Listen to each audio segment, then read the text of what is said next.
అందరికీ నమస్కారం. ఈ వీడియోలో మనం హెచ్ఎంపివి వైరస్ గురించి తెలుసుకుందాం. హెచ్ఎంపివి అంటే హ్యూమన్ మెటాన్యూమో వైరస్.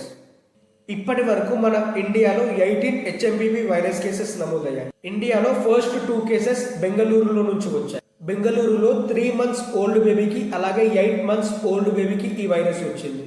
గుజరాత్లో ఉన్న అహ్మదాబాద్లో 2 months ఓల్డ్ బేబీకి ఈ వైరస్ వచ్చింది. ఇలా తమిళనాడులో నుంచి 2 కేసెస్ వచ్చాయి. మహారాష్ట్రలో నుంచి కూడా 2 కేసెస్ వచ్చాయి. రీసెంట్ గానే మన హైదరాబాద్ లో కూడా 11 హెచ్ఎంపివి కేసెస్ నమోదయ్యాయి. హెచ్ఎంపివి వైరస్ అనేది కొత్తగా వచ్చిన వైరస్ ఏం కాదు. ఈ వైరస్ గురించి 2001లోనే కనుక్కున్నారు. ఈ వైరస్ 2001లోనే ఆల్రెడీ వచ్చింది. కాకపోతే చైనా దేశంలో ఈ వైరస్ అనేది చాలా మందికి వస్తుంది కాబట్టి మళ్ళీ ఈ వైరస్ వెలుగులోకి వచ్చింది. మన ఇండియాలో కన్ఫర్మ్ అయిన కేసెస్ గురించి చూసుకుంటే అవి చైనాలో ఉన్న హెచ్ఎంపివికి సంబంధించిన స్ట్రెయిన్ ఏనా అని ఇంకా కన్ఫర్మ్ అవ్వలేదు.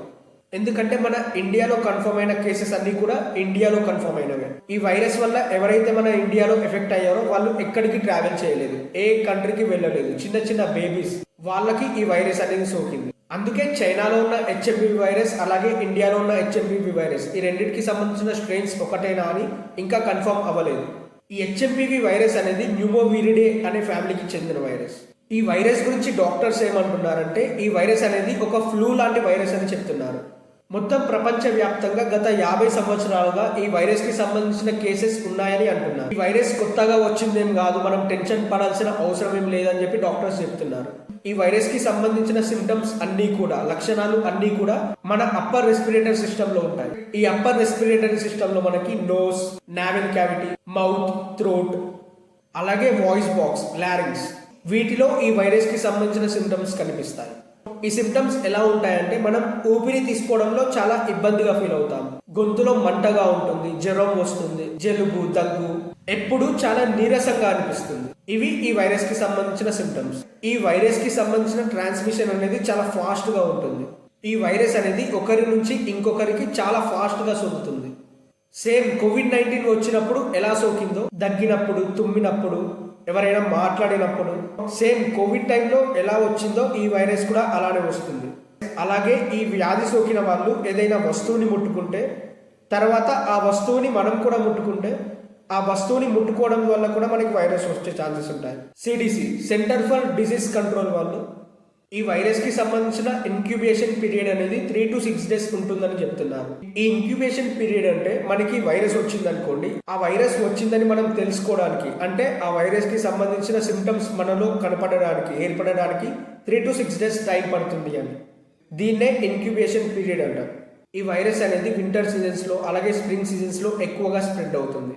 ఎవరైతే 5 years కన్నా చిన్నపిల్లలు ఉంటారో వాళ్ళు ఈ వైరస్ నుంచి చాలా జాగ్రత్తగా ఉండాలి. 5 years లేదా దానికన్నా ఏజ్ తక్కువ ఉన్న వాళ్ళకి ఈ వైరస్ అనేది చాలా ఎఫెక్ట్ పడుతుంది. 14 years లోపు ఉన్న వాళ్ళకి ఈ వైరస్ వచ్చే ఛాన్సెస్ ఎక్కువగా ఉంటాయి. అలాగే ఎవరికైతే ఇమ్యూనిటీ పవర్, రోగ నిరోధక శక్తి అనేది తక్కువగా ఉంటుందో వాళ్ళకి కూడా ఈ వైరస్ అనేది చాలా ఫాస్ట్ గా వస్తుంది.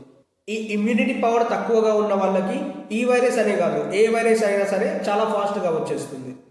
అలాగే 60+ ఏజ్ ఉన్న వాళ్ళు కూడా ఈ వైరస్ నుంచి చాలా జాగ్రత్తగా ఉండాలి. వాళ్ళకి కూడా ఈ వైరస్ చాలా వేగంగా సోకుతుంది.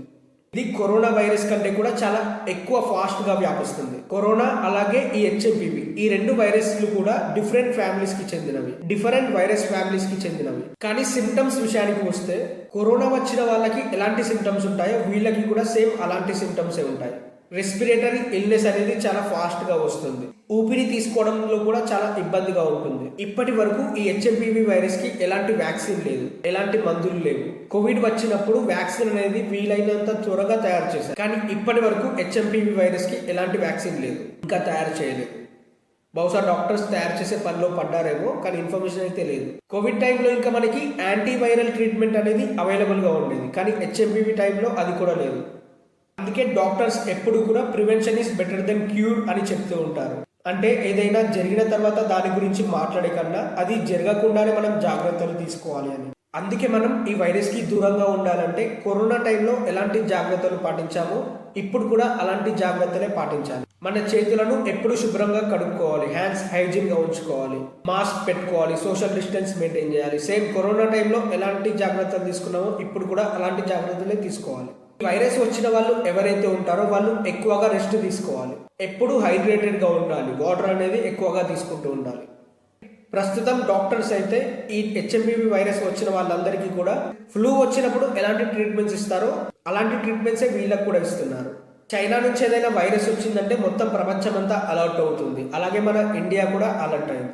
కేంద్ర ఆరోగ్య శాఖ వాళ్ళు కూడా దీనిపైన చర్చలు మొదలుపెట్టారు. అన్ని రాష్ట్రాలకు నోటీసులు పంపించి అలర్ట్ గా ఉండాలని చెప్తున్నారు. ఇంతకు ముందు కరోనా వైరస్ వల్ల ప్రపంచ వ్యాప్తంగా చాలా మంది చనిపోయారు. అలాగే ప్రపంచ వ్యాప్తంగా అన్ని దేశాలు ఆర్థికంగా చాలా నష్టపోయాయి. కానీ ఈ వైరస్ మాత్రం అంత ప్రమాదకరమైనది కాదని డాక్టర్స్ చెప్తున్నారు. ఇలాంటి ఎడ్యుకేషనల్ వీడియోస్ కోసం నా ఛానల్ని సబ్స్క్రైబ్ చేసుకోండి. Thanks for watching my video.